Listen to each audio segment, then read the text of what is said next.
Tadhana ba ang ngalan ay, tamang panahon. Kapag nagkikilos ang sansinukob para pagbuklurin ang dalawang pusong naliligaw, naniniwala ka ba sa mga mahiwagang pagkakataon? Gaya ng pares na ito sa isang di sinasadyang street interview sa Maynila, pareho silang paborito ang kulay asul, blue, mas gusto ang matamis na mangga kaysa dalandan, at parehong mahal ang classic na pelikulang, Tamang Panahon. Nagkataon lang ba ang lahat? O ito ba ang paraan ng sansinukob para ibulong na, kapag tama na ang panahon, tiyak na magtatagpo rin tayo? Halina't tuklasin natin ang nakakagulat na kwento ng pag-ibig na ito. Si Maya Reyes ay nasa kanyang ika-6 na blind date, isang hindi kanais-nais na karanasan. Ang kadate niya, isang lalaking mayabang tungkol sa kanyang kayamanan at sukdulan ng kabastusan, kaya't napilitan si Maya na ay dailan ang, ayokong maging malabo ang mata ng magiging anak ko, para diretsahang tumanggi. Kahit na palaging tinatawagan ng kanyang ina, nanay, at kinukulit na mag-asawa na, matatag pa rin si Maya, ang paghahanap ng iibigin ay hindi parang pamimili sa supermarket ng mga nakasale na gamit, hindi sapat ang bagay lang. Para naman sa matalik niyang kaibigan na si Isabela, Bella, Garcia, ang pag-ibig noong high school ang pinakadalisay.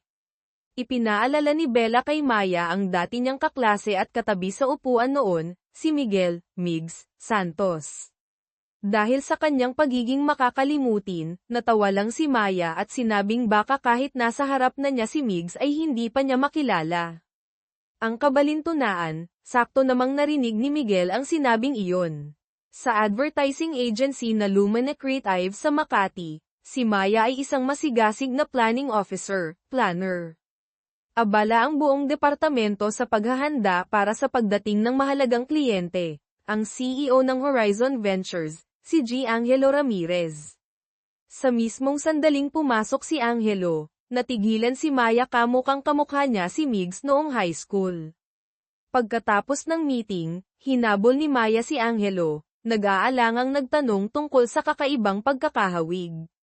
Ngunit nang malapitan, naisip niyang mas gwapo at elegante ang CEO na ito kaysa sa dati niyang kaklase. Ngumisi lang si Angelo, nagpahiwatig na normal lang makalimutan ang mga dating kaibigan pagkatapos ng maraming taon.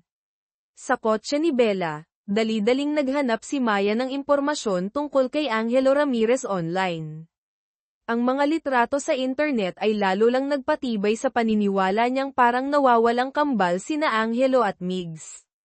Para naman kay Bella, nagkataon lang iyon, pagkatapos ng 10 taon, sino ba naman ang hindi magbabago? Sa meeting kinabukasan, nagdahilan si Maya na lalabas sandali para lihim na kunan ng litrato si Angelo at ipadala kay Bella. Hindi niya inaasahan, nakakonekta pala ang laptop niya diretso sa projector. Mabilis siyang hinanap ng katrabaho niyang si Carla Lim. Nag-ipon ng lakas ng loob si Maya, bumalik sa meeting room, at sumalba ng sitwasyon, sa pagsasabing ang mga litratong iyon ay bahagi ng bago niyang ideya para sa homestay project sa Tagaytay. Iniugnay niya ang imahe ng CEO sa isang makapangyarihan at eleganteng butler, mula sa manga, comics, at iminungkahi niyang gawing parang maliit na mundo ng comics ang homestay room para ma-experience ng mga bisita at makapagpa-picture. Nang makitang mukhang interesado si Angelo, agad inatasan ni Department Head Ben Mendoza, Sir Ben, si Maya na imbitahan ang kliyente para sa hapunan. Kahit na nagdahilan ang assistant ni Angelo para umatras, pumayag pa rin siyang sumama kay Maya para kumain.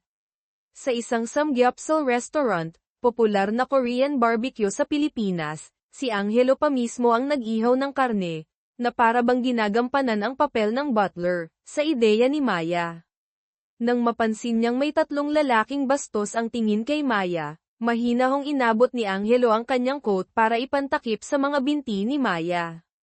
Nang buksan niya ang lata ng soft drinks gamit ang kaliwang kamay, biglang naalala ni Maya na kaliwete rin si Migs.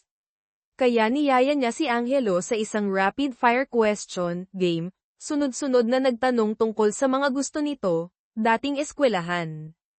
Sakto namang may tumawag sa telepono ni Angelo. Habang nakatalikod siyang kausap ang nasa telepono, Bumalik ang alaala ni Maya ng isang pamilyar na anyo sa isang kainan noon. Kasama pa ng nauna niyang makahulugang sinabi tungkol sa dating kaklase, nakasiguro na si Maya, si Angelo Ramirez ay walang iba kundi si Miguel, Migs, Santos. Sa pulong para sa plano ng survey sa homestay sa Tagaytay, iminungkahi ni Sir Ben na maghati sa mga grupo. Nakita ni Miguel na sadyang umiiwas si Maya, kaya kusa siyang nag-alok na siya na ang makakasama ni Maya sa grupo, at nagtakda ng pagkikita ng alas 6 ng umaga sa lobby ng kumpanya. Pagkakita kay Bella, nagreklamo si Maya na sinasadya ni Miguel na pahirapan siya. Nang mapatingin sa hopya na may palamang munggo, sa mesa, nakaisip si Maya ng paraan para mabuking ang dating kaibigan. Sa sasakyan, masigla niyang inalok si CEO Angelo ng almusal. Napilitang kumagat si Miguel, ngunit maingat niyang iniwasan ang palamang munggo na hindi talaga niya gusto. Napabuntong hininga si Maya, nabigo ang kanyang plano. Pagkatapos ng survey, nang makita ang karatula papunta sa sakayan ng cable car, marahil sa Tagaytay Sky Ranch, naalala ni Maya na takot si Miguel sa matataas na lugar, kaya't pinilit niya itong payagan siyang umakyat sa tuktok para makita ang tanawin. Nagkataon, namang naka-maintenance ang cable car. Nagpasya si Miguel na akyatin na lang nila ang bundok kasama si Maya, na labis na ikinahingal at ikinapagod ng dalaga. Alam na alam niyang sinadya ito ni Miguel, kaya nag-text siya kay Bella para magreklamo. Pinayuhan siya ni Bella na huwag nang makipagsabayan sa isang taong kasing diskarte ni Miguel. Hindi mo na kailangang lumingon, madiskarte ako pero hindi ako sumisilip, narinig niyang sabi ni Miguel. Sira pala ang earphones ni Maya, at narinig lahat ni Miguel ang mensahe. Agad siyang hinayla ni Maya para magpaliwanag, at di sinasadyang napigtas ang butones ng polo ni Miguel. Agad nagkunwaring bumahing si Maya, at nagreklamo ng aksidente sa trabaho, para magkaroon ng dahilan na palitan ang damit nito ng bago. Tumawag si Miguel kay Sir Ben, iminungkahing palitan ang naka-assign sa proyekto dahil sinisipon daw si Maya. Nang makitang pupunta si Maya para bumili ng gamot sa allergy, pinigilan siya ni Miguel, at pinaalalahanan na ang gamot na iyon ay kailangang ingatan ng mga taong sensitibo. Diretsahan pa niyang sinabi ang tungkol sa insidente noong high school kung saan muntik na siyang himatayin dahil sa allergy sa mani, peanut. Natigilan si Maya. Ayan. Umaamin ka na pala. Ngumiti lang si Miguel, at sinisi pa siya kung bakit hindi niya agad ito nakilala. Pagdating sa kainan, habang pinagmamasdan ang pamilyar na kilos ni Miguel, sinisi ni Maya ang sarili kung bakit ang mukhang tinitigan niya sa loob ng maraming taon noong high school ay hindi niya agad nakilala ngayon. Agad siyang nanuyo, nakiusap kay Miguel na magsalita ng maganda tungkol sa kanya kay Sir Ben. Pagbalik, bumili si Maya ng regalo para kay CEO Angelo, Miguel bilang kinatawan ng kumpanya. Dahil napansin niyang madalas itong nakasot, nagpasya siyang kurbata ang bilhin. Nagkataon, nakita niya si Miguel nakausap ang isang babaeng nagngangalang Samantha, Sam, Tan, at mukhang malapit sila sa isa't isa. Hula ni Bella, sa telepono, ay dumidikit si Sam kay Miguel. Sakto namang kailangang umalis ni Bella, nakita ni Miguel si Maya at agad humingi ng tulong. Ngunit ayaw masangkot ni Maya sa gulo, kaya ipinakilala niya ang sarili bilang empleyado lamang ng partner company. Sakto namang natapos ibalot ng tindera ang kurbata, at masaya pang sinabi na isinulat na niya ang card na, para sa boyfriend mong si Angelo. Mabilis na nilinaw ni Maya na regalo iyon para sa kumpanya. Laking gulat niya, lumingon si Miguel kay Sam at idineklarang si Maya ang kanyang girlfriend. Nang kausapin siya ni Maya tungkol dito pagkatapos, walang kaiya niyang sinabi na kasalanan ni Maya dahil, tinanggap nito na siya ang boyfriend sa harap ng tindera. Pag-uwi, tumawag si Maya kay Bella para magsumbong, sinabing si Miguel ay tulad pa rin noong high school, laging mahilig mang-asar sa kanya. Si Bella naman ay masayang ibinalita na ang nobela niyang, Puso sa Panulat, ay binili na ng film company na Cine Asia Productions ang rights para gawing pelikula. Sa Cine Asia Productions, bagong empleyado si Luis Alvarez. Nang marinig ang pangalan niya, nagtawanan ang buong opisina. Lumalabas kasi na sa sikat na nobela ni Bella Garcia, ang pangalan din ng pangunahing kontrabida ay Luis Alvarez. Nang makita ang pangalan ng may akda sa libro, agad naalala ni Luis ang kanyang mortal na kaaway noong high school. Kahit magkaiba sila ng section, palagi silang nag-aasaran. Sa isang kapihan, coffee shop, hindi sinasadyang nagkita sina Luis at Bella. Hindi siya nakilala ni Bella, inakalang isa lamang siyang tagahanga. Sinamantala ni Luis ang pagkakataon at humingi ng autograph. Nang ipakilala niya ang kanyang pangalan, doon lang natigilan si Bella at naalala ang mortal niyang kaaway noon.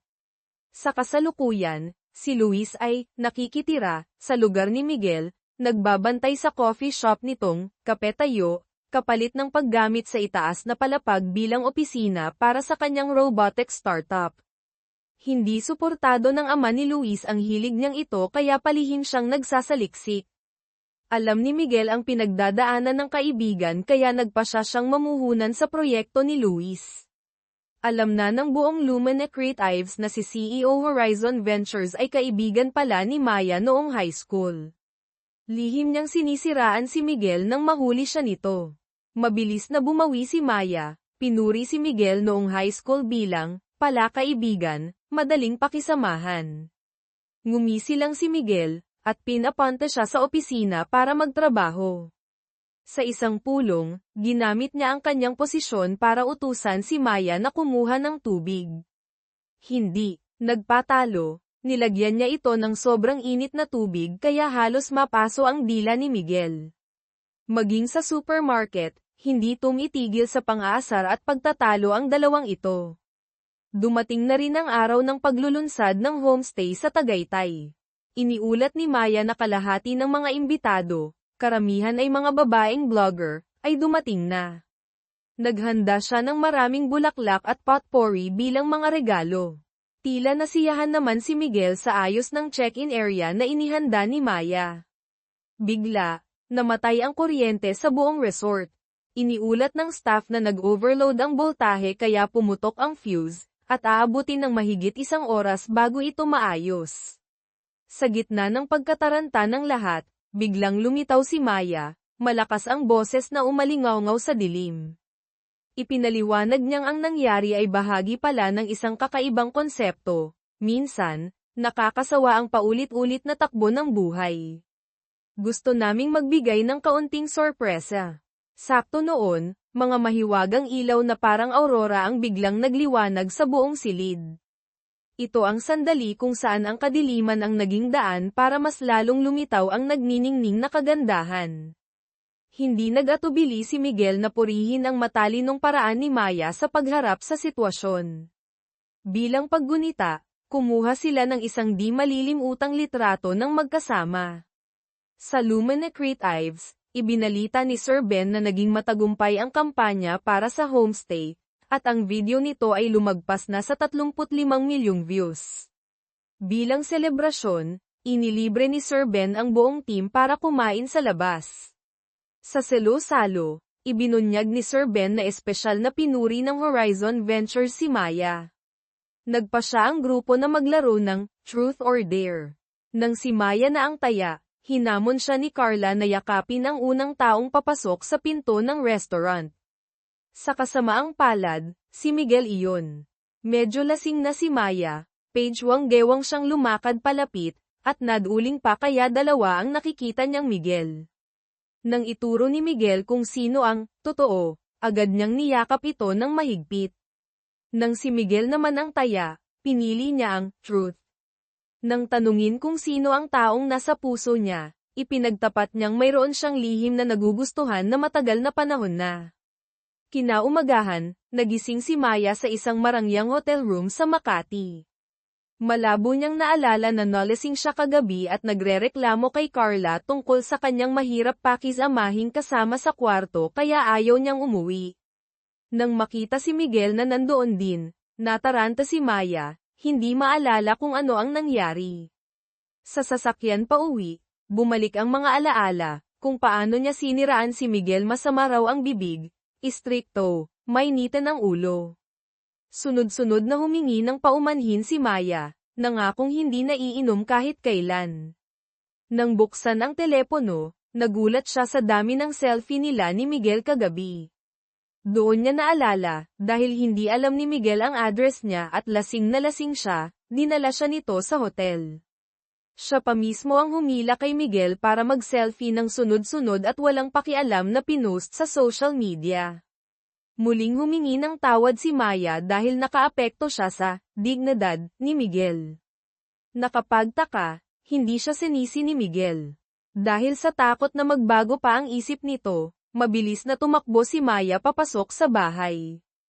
Kinabukasan, binati ng buong Lumina Creative si Maya dahil nabingwit na raw niya ang gwapong CEO. Sinadya pa ni Sir Ben na pagtabihin sina Maya at Miguel sa pulong. Dahil sa pagiging lampa, nadapa si Maya at napasalampak sa kandangga ni Miguel, ikinagulat ng lahat. Pagkatapos ng pulong, mabilis na umalis si Maya. Nagkita sila ni Miguel sa elevator, at nahihiya niyang sinabi na nagkakamali na nang iniisip ang mga katrabaho nila tungkol sa kanilang relasyon, kaya iminungkahi niyang bawasan muna nila ang pagkikita. Pagpasok sa elevator, itinulak naman siya ng mga nagsisiksikang tao papunta kay Miguel. Bilang paumanhin, niyaya niya itong magkape. Sakto namang nakasalubong ni Maya ang dati niyang kasintahan, si Marco Gonzales. Inimbitahan siya nito sa reception ng kasal sa darating na weekend. Nang tumanggi si Maya, inasar siya ni Marco, sinabing hanggang ngayon ay mababa pa rin ang tingin niya sa sarili dahil, pangit at mahirap, siya kumpara sa bago nitong fiancé. Nainis, nagbago ang isip ni Maya at tinanggap ang imbitasyon. Sakto namang lumabas si Miguel, at ipinakilala ang sarili bilang boyfriend ni Maya. Hinamon ni Marco si Maya na siguraduhing isama ang boyfriend niya. Sa pag-uusap nila ni Miguel nang sila lang, nanumpa si Maya na hindi niya hahayaang magtagumpay si Marco. Agad nagmungkahi si Miguel ng isang planong, parehong makikinabang. Ikinwento niyang pauwi na ang pamilya niya galing ibang bansa, mga balikbayan. Dahil naipagmalaki na ni Sam sa kanila na may girlfriend na si Miguel, pinipilit siya ng pamilya na ipakilala ito. Pumayag si Miguel na magpanggap na boyfriend ni Maya sa kasal, kapalit nito, kailangang magpakilala rin si Maya sa pamilya niya. Samantala, si Luis naman ang naatasang makipagnegosasyon para sa kontrata ng pag-a-adapt sa nobela ni Bella. Nang magkita silang muli ng kanyang kaaway, nagmataas si Bella, hiniling na magpakita muna ng sinseridad ang Cine Asia bago niya ibenta ang rights. Pinilit naman si Luis ng kanyang manager na si Ji Zhao na suyuin ang may akda sa lahat ng paraan, kundi ay matatanggal siya sa trabaho. Sa reception ng kasal, na-late si Miguel dahil sa trabaho. Naunang pumasok si Maya at nakaharap si Patricia, Pat, Ocampo ang dati nilang kaklase na, umagaw, kay Marco mula kay Maya. Mayabang na ipinagmalaki ni Pat na katatapos lang niya ng matagumpay na interview sa Horizon Ventures. Humanga ang mga dati nilang kaklase. Sakto namang pumasok si Miguel. Natigilan si Pat nang makilalang siya pala ang CEO ng Horizon. Mas lalo siyang nabigla nang ipakilala ni Miguel si Maya bilang girlfriend niya. Pagkatapos magbigay ng pakimkim, regalong pera, nagpaalam na sina Maya at Miguel. Pahabol pang sinabi ni Miguel na nagpadala na ng email ang Horizon tungkol sa resulta kahapon, kung hindi pa natatanggap ni Pat, ibig sabihin ay hindi siya nakapasa. Pauwi, naitanong ni Miguel kung ano ang nagustuhan ni Maya kay Marco noon. Ikinwento niyang noong una silang magkakilala, napaka-maalaga nito, pero kalaunan ay nalaman niyang puro lang pala ito salita. Komento ni Miguel, ang panahon ang pinakamagandang pagsubok sa pag-ibig. Bilang magkaalyado, gustong marinig ni Maya ang love life ni Miguel, pero tumanggi itong magkwento. Nagkita sina Maya at Bella sa Kape Tayo, ang coffee shop ni Miguel. Nagkataon, bumaba si Luis para tumulong sa shop.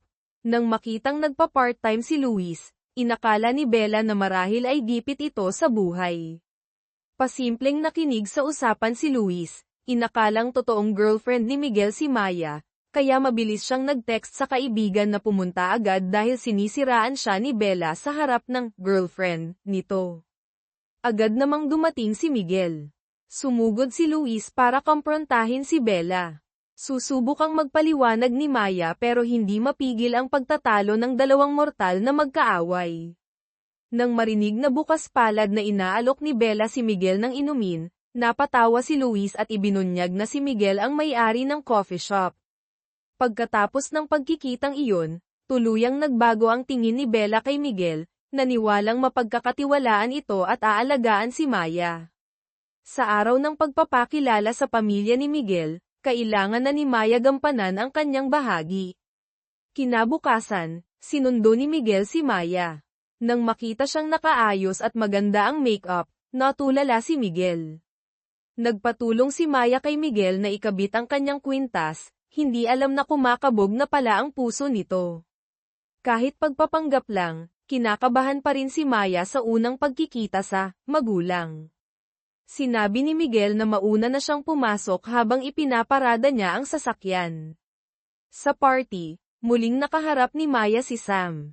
Nang tanungin siya nito, napilitan si Maya na magsinungaling na halos 1 taon na silang magkasintahan ni Miguel. Pagkaalis ni Sam, nabunggo naman ni Maya ang lalaki mula sa blind date niya noon. Mayabang na sinabi nito na ipakikilala niya si Maya sa isang importanteng tao si CEO Angelo Ramirez. Kalmadong ibinunyag ni Maya na ang kasalukuyan niyang boyfriend ay si Angelo Ramirez nga. Nang makita ni Sam na may kausap si Maya na ibang lalaki, muli itong lumapit dahil sa kuryosidad. Dito rin sa party na ito, pinatunayan pa ni Luis na mapagkakatiwalaan si Miguel bilang boyfriend. Isinugol pa ang kanyang dangal bilang garantiya. Lumapit si Maya para batiin ang tita ni Miguel.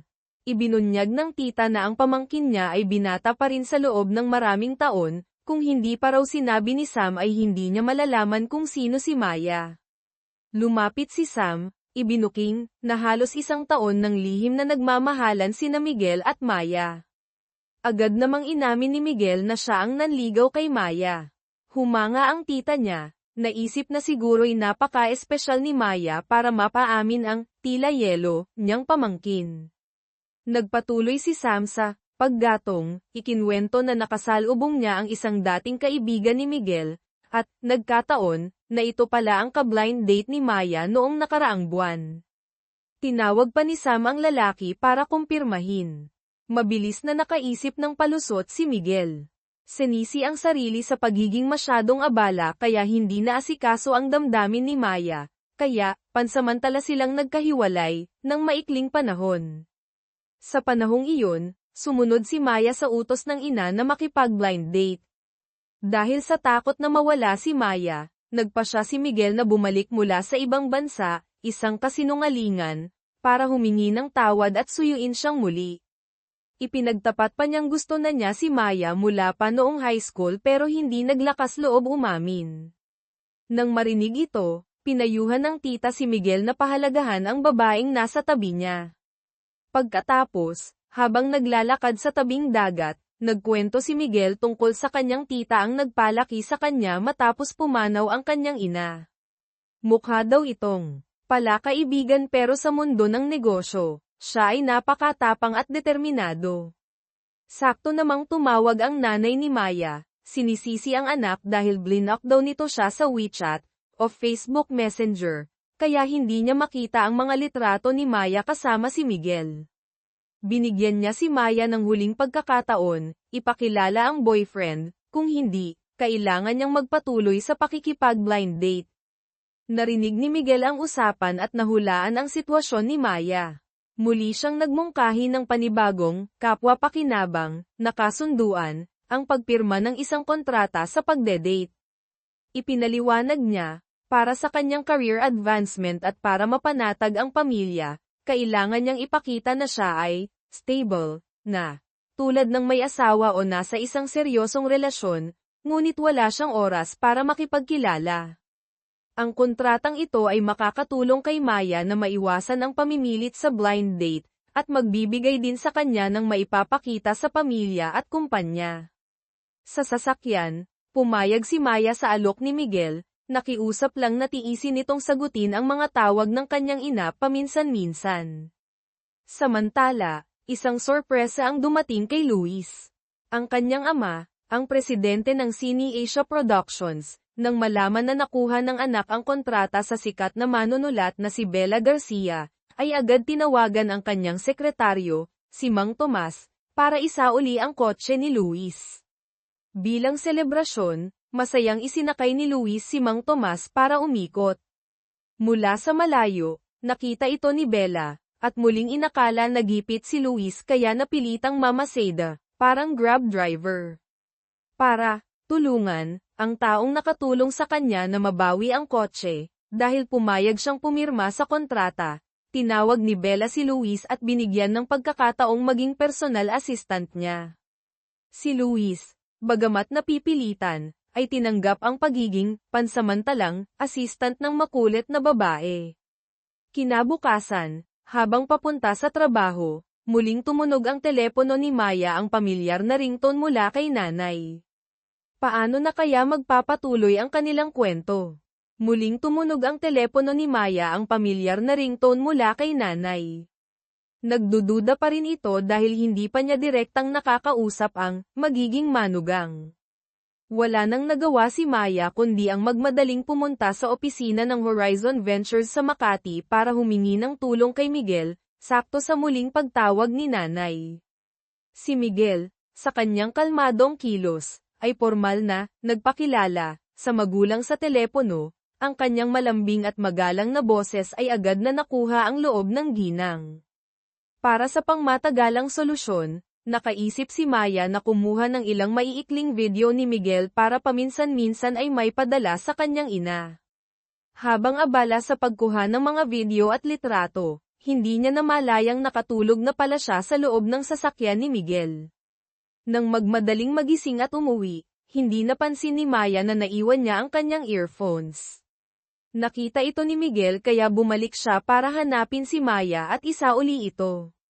Samantala, pagdating sa kanyang inuupahang apartment, natigilan si Maya nang makita ang dalawang lalaking hindi niya kilala na lumalabas mula mismo sa kanyang kwarto. Lumalabas na ang walang pakundangang kasama niya sa apartment ay nag-uwi ng mga kaibigan para mag-inuman, at walang pakialam na pinatulog pa ang mga ito sa mismong silid ni Maya. Higit pa rito, hindi man lang ito humingi ng paumanhin at mayabang pa itong sumagot. Sakto namang dumating ang nanay ni Maya na may dalang pagkain. Nang makita ang eksena, nang inis pa ang kasama sa kwarto, hindi ka na bata para tumawag pa ng nanay para ayusin to. Nang makitang harap-harapang binabastos ang kanyang anak, hindi na nakatiis si nanay, nagsalita na siya at binigyan ng aral ang mga kabataang walang modo. Tumawag si Miguel para sabihing ibabalik niya ang naiwang earphones ni Maya. Nang marinig ang malakas na pagtatalo mula sa itaas, nakutuban niyang may hindi magandang nangyayari kaya nagmadali siyang umakyat. Pagdating niya, nasaksihan niya mismo ang pagtulak ng kasama sa kwarto sa nanay ni Maya. Bilang boyfriend, hindi mapapalampas ni Miguel ang nakita. Agad siyang humarap, ginamit ang kanyang talino sa pangangatwiran at pagiging matatag para ayusin ang sitwasyon, na siyang nagpatahimik sa walang modong kasama sa kwarto at mga kaibigan nito. Dinala ni Miguel ang mag-inang Maya sa kanyang sariling unit sa isang high-end condominium. Habang pinagmamasdan si Miguel, lalong humanga si nanay sa magiging manugang, bukod sa gwapo at magaling, marunong pa itong makisama at protektahan ang kanyang kasintahan.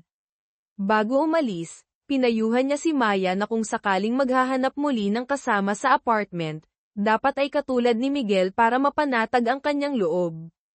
Nang mahimbing na ang tulog ng ina, lumabas si Maya at nahihiyang humingi ng paumanhin kay Miguel sa abalang naidulot niya. Nakita niyang muling sinusuri ni Miguel ang plano para sa homestay project sa Tagaytay, kaya naglakas loob siyang magbigay ng opinyon.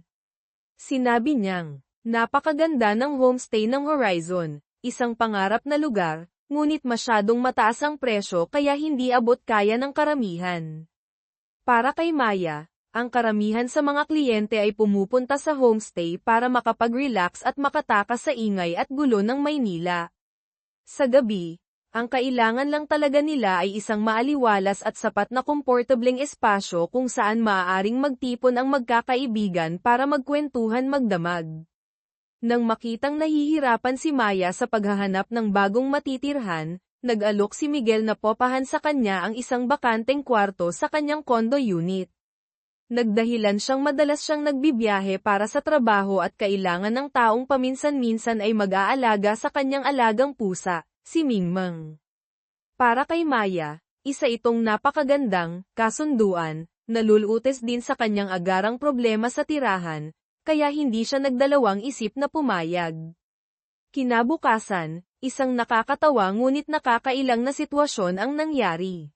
Nakalimutan ni Maya na nasa bahay siya ni Miguel, kaya lumabas siya ng kwarto suot pa rin ang kanyang pantulog. Pagkakita kay Miguel, namula siya at mabilis na tumakbo pabalik sa silid para magbihis. Maagang umalis ang kanyang nanay ngunit nag-iwan ito ng sulat, pinapaalalahanan ang anak na ngayong kasama na sa iisang bahay ang boyfriend, dapat marunong itong mag-ingat at isaalang-alang ang kaligtasan. Nahiya si Maya at mabilis na kinuha ang bag para maunang umalis papasok sa trabaho. Dahil magkakaruta, isinakay ni Miguel si Maya papunta sa opisina. Nang makitang nakasakay na si Maya pero naiwan ang bag sa upuan, bumaba siya para ibigay ito sa kanya. Mula sa malayo, ang tsismosang katrabaho na si Carla Lim ay mabilis na kinuha ang telepono at kinunan sila ng litrato. Agad kumalat ang litrato kasama ang tsismis na, personal na hinahatid sundo ni CEO Horizon Ventures ang empleyadong si Maya Reyes, sa buong Lumina Creatives. Pagdating pa lang ni Maya sa kanyang mesa, lahat ng mata sa opisina ay nakatingin sa kanya na may ibang kahulugan, nagbubulungan tungkol sa office romance niya at ng gwapong CEO.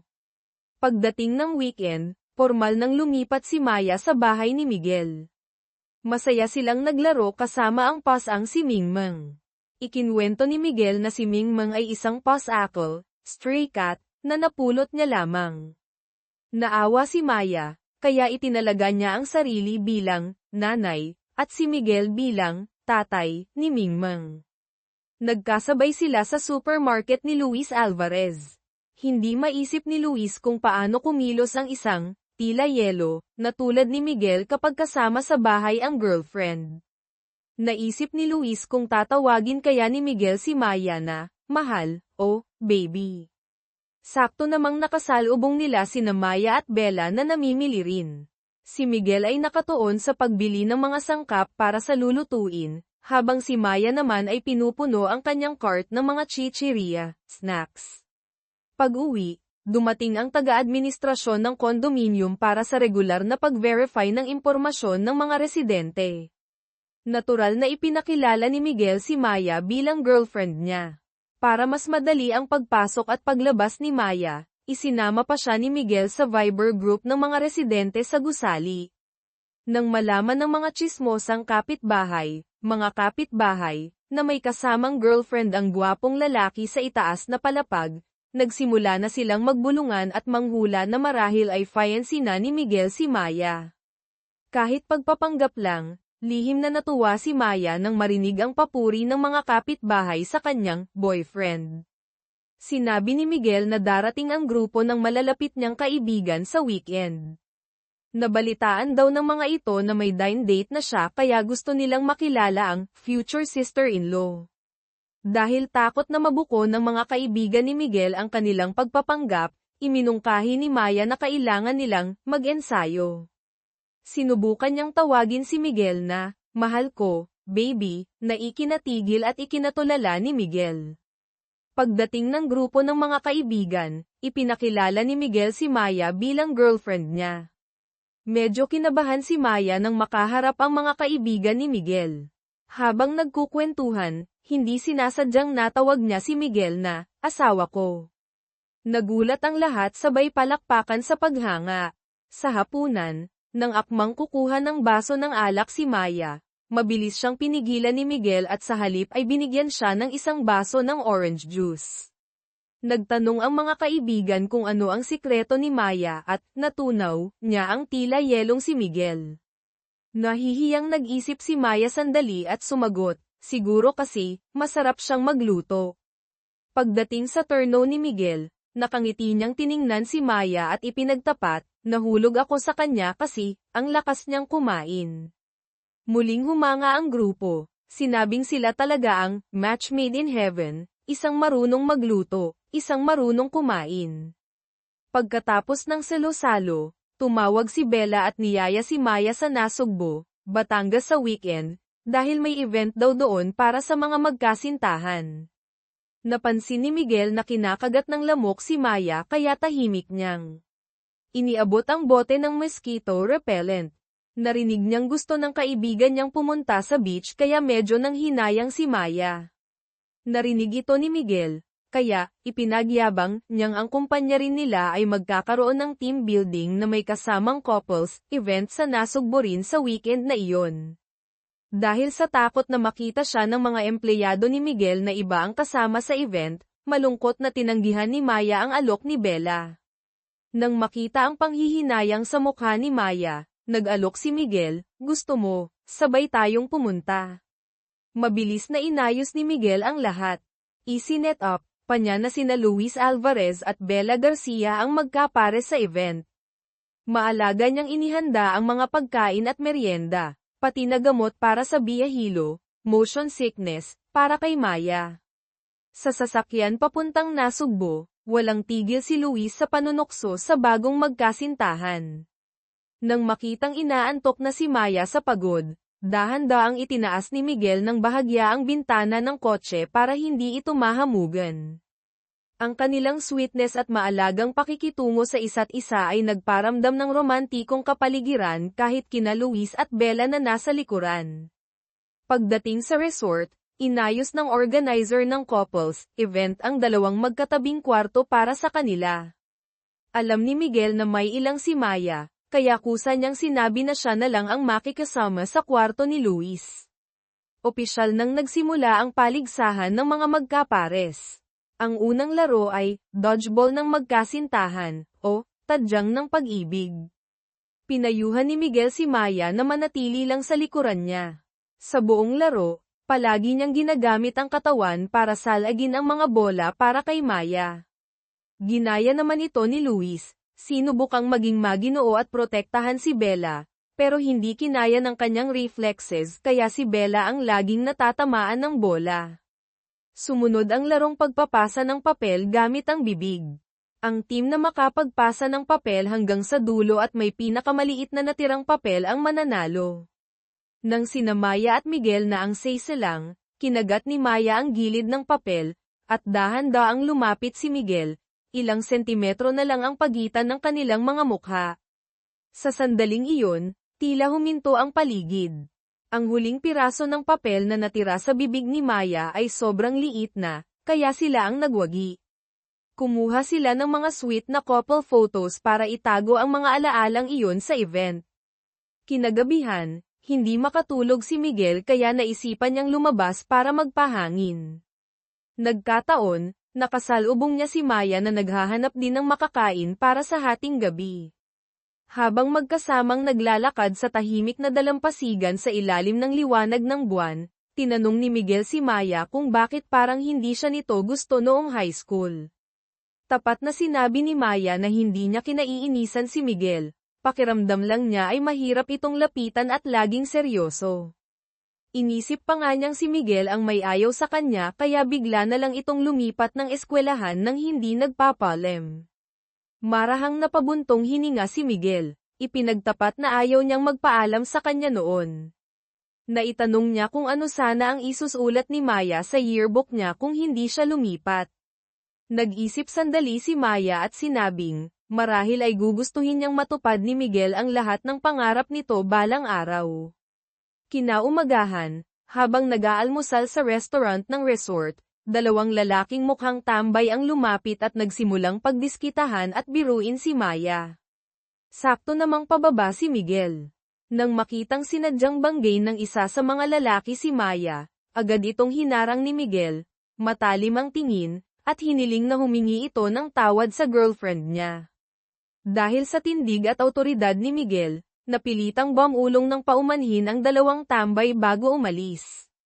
Habang pinapanood silang papalayo, hindi maiwasang maawa ni Maya sa sinumang babaeng mamahalin ng mga bastos at hindi tapat na lalaking tulad nila. Habang pinagmamasdan ang asul na dagat at puting buhangin, biglang nagsisi si Maya kung bakit tinamad siyang sumama sa field trip ng klase nila noong high school. Lumingon siya kay Miguel at tinanong kung mayroon ba itong pinagsisisihan sa kanyang kabataan. Tumingin si Miguel sa malayong dagat at mahinang sinabi, "Meron, pinagsisisihan ko, ang isang tao." Matapos ang masayang biyahe na puno rin ng mga nakakakilig na sandali, bumalik na si Maya sa realidad. Nang ipaalam ni Miguel na Lunes na kinabukasan at kailangan ng bumalik sa trabaho, bahagya siyang nalungkot. Kinagabihan, nagising siya sa kalagitnaan ng gabi para umihi. Dahil inaantok pa, hindi niya namalayang sa kwarto pala ni Miguel siya napasok. Nakita niya itong mahimbing na natutulog, payapa ang mukha sa ilalim ng malabong ilaw mula sa night lamp. Biglang kumabog ang puso ni Maya. Tahimik niya itong pinagmasdan sandali bago maingat na tumayo at lumabas ng kwarto, siniguradong hindi makakalikha ng ingay. Kinaumagahan, tinawagan ni Maya si Bella, excited na ikinukwento ang tungkol sa lalaki sa kanyang panaginip, kagabi matangkad. Matalino, perpekto. Naikwento na rin niya ang pagpasok niya sa maling kwarto. Hindi niya alam, gising na pala si Miguel at naririnig ang buong usapan nila mula sa siwang ng pinto. Nang marinig ni Maya na ikinukumpara siya sa lalaki sa panaginip at sinasabing hindi siya kasing husay nito, nagkunwaring, nagtampo, si Miguel. Hindi niya pinakain ng almusal si Maya, at nagparinig pa, "Yang plano mo, siguro dapat ipakita mo na lang sa matalinong lalaki sa panaginip mo. Hindi ako ganoon katalino, baka hindi ko maintindihan, baka ma-reject ka na naman." Nalaman ni Maya na nagkamali siya ng nasabi, kaya mabilis siyang sumunod at nakiusap, nangakong hindi na, mangangarap, ng kung ano-ano pa. Ang masaklap, sakto namang may mga empleyado na ng Horizon Ventures na naghihintay sa lobby ng gusali para sunduin si Miguel sa meeting. Nang makita sila, napilitan si Maya na ipagpatuloy ang pag-arte, nagkunwaring hinahatid ang boyfriend papunta sa trabaho. Nagpakyut pa siya, nagdahilan na may gagawin pa sa taas para maunang umakyat. Nakisakay naman si Miguel, at sumigaw pa ng, "Pag-akyat mo, pakilinis na rin yung litter box ni Mingmeng ha, mahal." Habang tinitingnan ng mga empleyado si Maya papalayo, hindi nila maiwasang humanga sa, parang bagong kasal, na samahan ng kanilang boss at ng girlfriend nito. Sa sasakyan, nakatanggap ng text si Miguel mula sa kanyang assistant, nagbabalita na biglang nagpa siya ang chairman ng board na palitan ang advertising agency para sa homestay project. Samantala, sa Lumina Creatives, malungkot na ibinalita ni Sir Ben ang masamang balita, gustong kanselahin ng Horizon Ventures ang kontrata. Narinig pa raw niya na hindi man lang tiningnan ng mga ito ang planong pinaghirapan ng buong team. Nang marinig ito, agad nahulaan ni Maya na iniinda pa rin ni Miguel ang tungkol sa panaginip kaninang umaga. Nagpa siyang umuwi ng maaga para maghanda ng masaganang hapunan para suyuin ito. Ngunit, dahil limitado ang kanyang kaalaman sa pagluluto, ang lasa ng mga inihanda ni Maya ay mahirap lunukin. Nakita ni Miguel ang pagkain at ang nagkasalang mukha ni Maya, kaya naintindihan niya ang ibig nitong sabihin. Ipinaliwanag niya, "Wala itong kinalaman sa'yo. May gumagalaw sa loob ng kumpanya namin, na impluwensyahan ang chairman kaya nagpasya siyang palitan ang agency. Sinusubukan kong ayusin to, kasi yung plano ng bagong agency ay hindi kasing epektibo ng sa Lumina." Doon lang naliwanagan si Maya, at sunod-sunod na humingi ng paumanhin dahil napagbintangan niya si Miguel. Para ipakita ang pasasalamat at paghingi ng tawad, muli niyang itinupi ang manggas ng damit at akmang magluluto ulit. Nataranta si Miguel at mabilis siyang pinigilan. Sa huli, malungkot na kumuha na lang ng tubig si Maya para kay Miguel. Habang namimili kasama si Maya, napabuntong hininga si Bella. Pinuna raw ng film producer na kulang sa tamis at romansa ang love story sa nobela niyang, Puso sa Panulat. Tinukso siya ni Maya, paano ka makakasulat ng magandang romance kung hindi ka pa nai-in love? Sumimangot si Bella, sinabing sa totoong buhay naman ay walang perpektong lalaki tulad ng nasa mundo ng kanyang nobela.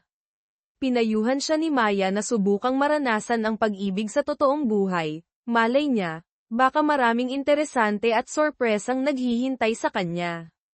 Nang makitang problemado si Bella dahil sa pagiging matagal nang walang karelasyon, o no boyfriend since birth, NBSB, at sa pagkakaroon ng writer's block, nagpa siya si Luis na maging bayani, at tulungan itong maranasan ang pag-ibig sa mabilis na paraan.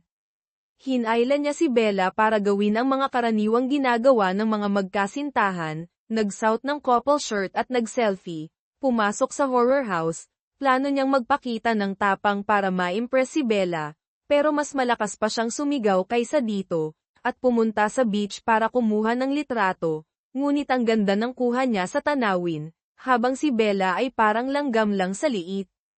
Matapos ang ilang pagsasaliksik online, natuklasan ni Bella na wala naman talagang karanasan si Luis sa pakikipagrelasyon, lahat ay ginagawa lang niya base sa mga nababasa online. Sa Lumene Creatives, 2 bagong empleyado ang nadagdag sa planning department, inilipat mula sa ibang team. Isa sa kanila si Chris Romero, na dati ng mortal na kaaway ni Maya.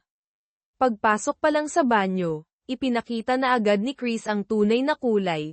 Inasar si Maya, narinig ko, iniwan ka na raw ng CEO ng Horizon. Nawalan ka na ng jowa, nawalan ka pa ng kontrata, no? Hanap ka na lang ng ibang mayamang kakapitan. Ngumiti lang ng bahagya si Maya, sumagot na wala siyang oras para doon, at kung may oras si Chris ay ito na lang ang maghanap para sa kanya. Sa meeting kasama ang bagong kliyente, sinadya ni Chris na agawin ang proyekto mula kay Maya. Nagkataon, nakasalubong niya si Miguel sa hallway malapit sa banyo. Kalaunan sa meeting room, pinilit ng kliyenteng si Ji-Chen si Maya na uminom ng alak. Sinabi nitong kailangang ubusin ni Maya ang laman ng baso bago niya ikonsidera ang plano.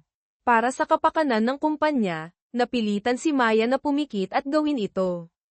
Pagkatapos uminom, namula ang mukha niya at nahilo, kaya nagpaalam siyang pupunta sandali sa banyo. Sakto namang narinig niya ang boses ni Chris sa labas na kausap si Miguel sa telepono, ang talino mo talaga at hiniwalayan mo agad siya. Hindi marunong uminom si Maya Reyes, hindi pa magaling mag-entertain ng kliyente, bakit mo pa patatagilan? Malamig na sumagot si Miguel, una, hindi kami naghiwalay. Pangalawa, para sa akin, ang mga bagay lang ang may luma at bago, ang tao ay nahahati lang sa 2 klase, ang girlfriend ko, at ang iba pa. Nang makita si Maya na namumula ang mukha dahil sa alak, kumunat ang noo ni Miguel at gusto na niya itong iuwi agad. Nahihiyang sinabi ni Maya na kailangan niyang subukang mabawi ang kontrata para sa kumpanya. Tiningnan siya ni Miguel, buo ang loob na sinabi, basta gusto mo, sisiguraduhin kong may uuwi kita ng ligtas.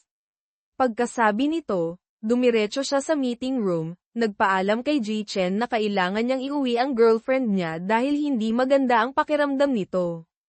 Nang makita ni Ji-Chen na seryoso ang sitwasyon, mabilis siyang nagparusa sa sarili ng isang basong inumin dahil hindi niya alam na girlfriend pala ni CEO Ramirez si Maya. Nag-alok pa siyang magpabalot ng masasarap na pagkain para iuwi ni Maya. Magalang na tumanggi si Miguel, salamat po, pero hindi sanay kumain sa labas ang girlfriend ko. Pagdating sa bahay, si Miguel mismo ang nagluto ng mainit na sabaw na pampatanggal ng hangover para kay Maya. Tiningnan siya nito, naantig na umamin, ang galing mo talagang tao, lahat yata kaya mong gawin ng mahusay. Bahagyang ngumiti si Miguel, ipinaalam na naayos na niya ang tungkol sa plano. Nalaman na raw ng chairman na may nanabutahe sa plano ng Lumina kaya muli itong pag-aaralan at pipili sila ng agency ng patas. Kinabukasan, masayang ibinalita ni Sir Ben sa buong team, nagbago na ng isip ang Horizon Ventures at nagpas siyang ituloy ang kontrata sa Lumina Creatives. Higit pa rito, partikular nilang hiniling na si Maya Reyes ang magiging pangunahing tagapamahala ng proyektong ito. Nang marinig ito, sumimangot si Chris Romero, ngunit pinilit pa ring magmukhang masaya at humiling kay Sir Ben na payagan siyang tumulong sa proyekto kasama si Maya. Sa kabilang banda, pinakiusapan ni Manager Reyes si Luis na sunduin ang kanyang anak. Pasimpleng hinayla ng makulit na bata ang isang sinulid mula sa sweater ni Luis. Nagkataong nakita ito ni Bella, kaya seryoso niyang pinilit ang bata na humingi ng tawad kay Luis. Nang makitang umiiyak ang anak, mabilis na lumapit si Manager Reyes, at hindi na nagtanong kung ano ang nangyari. Agad sinisi si Luis na hindi man lang maalagan ng maayos ang bata. Nagalit si Bella, hindi matanggap ang kawalang katarungan kaya humarap siya para ipagtanggol si Luis, diretsahang kinwestiyon si Manager Reyes. Ayaw nang makipagtalo pa, hinayla niya si Luis paalis. Ang tapang, prangka, at pagiging makatarungan ni Bella sa sandaling iyon ay hindi sinasadyang nagpatibok sa puso ni Luis. Pagsapit ng gabi, pumunta si Bella sa kape-tayo para hanapin si Luis. Sakto namang biglang dumating ang ama ni Luis, ang presidente ng Cine Asia. Dahil takot na matuklasan nito ang lihim niyang pananaliksik sa robot doon, mabilis na pinatay ni Luis ang lahat ng ilaw sa shop at hinayla si Bella paakyat sa ikalawang palapag. Sa biglaan at medyo nagmamadaling sandaling iyon, unang naramdaman ni Bella ang malinaw na kilig mula kay Luis. Pagdating sa taas, doon niya natuklasan ang lihim na base ni Luis, isang maliit na laboratorio na puno ng mga kagamitan at hindi pa tapos na mga modelo ng robot.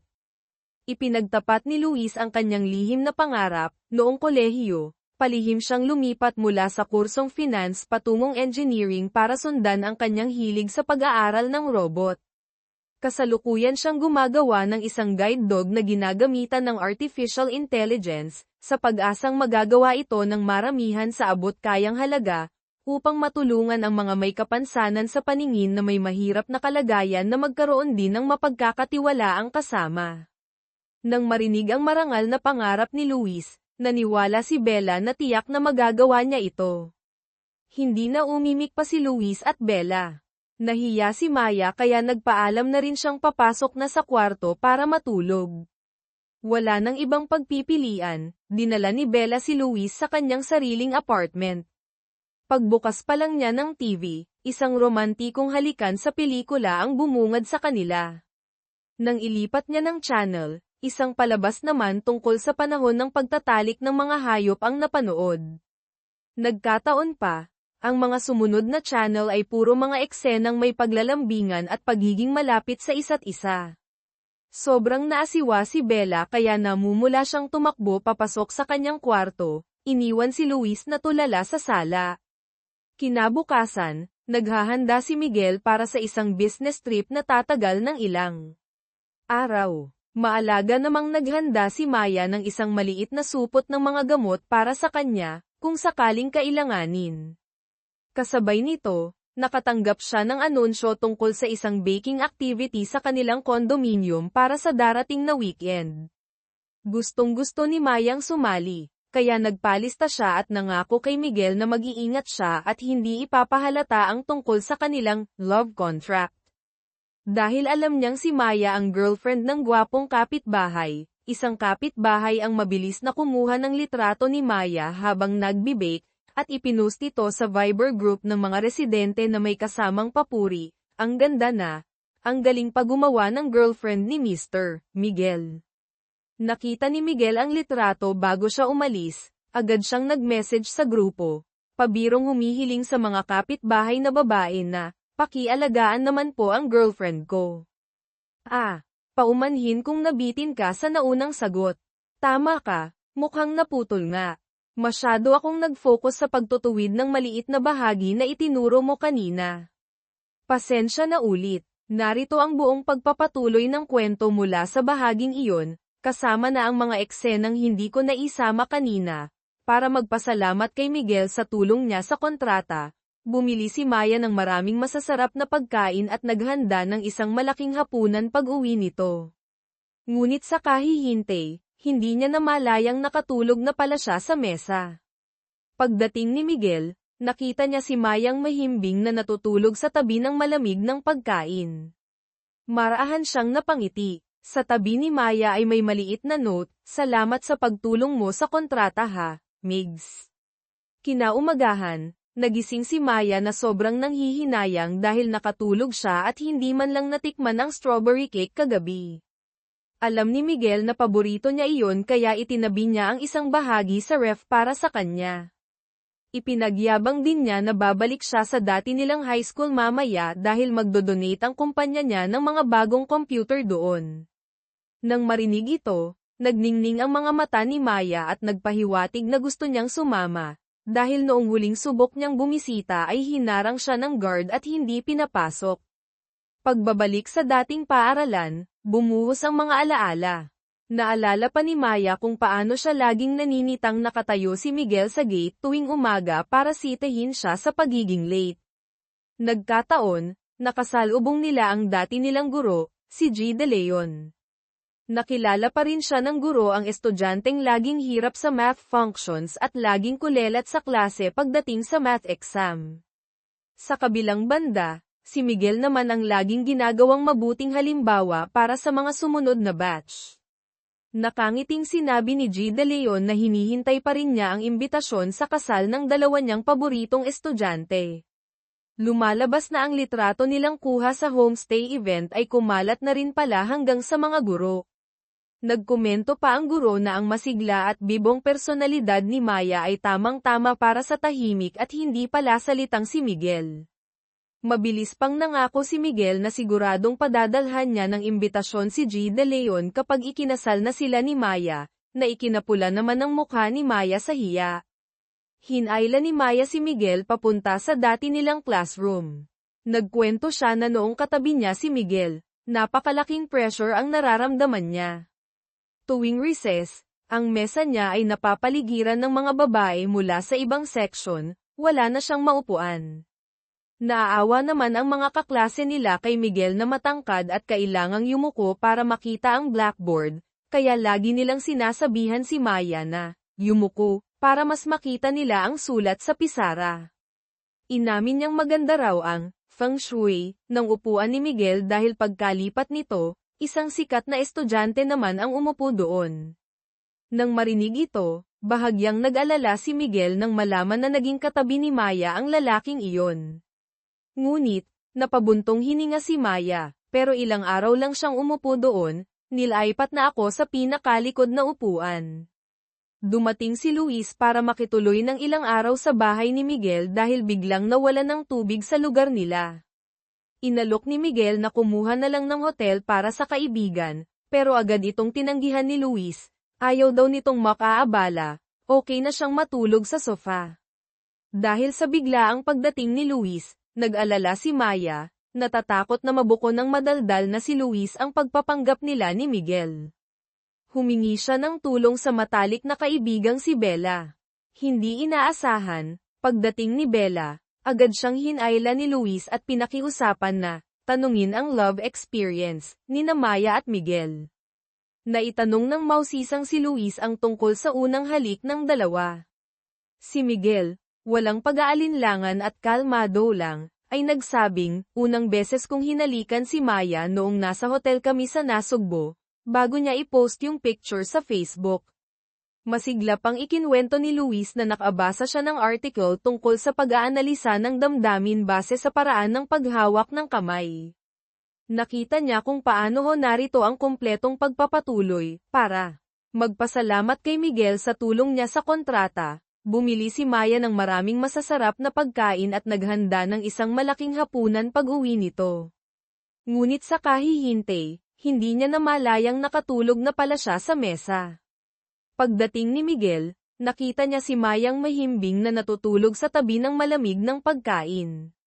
Marahan siyang napangiti.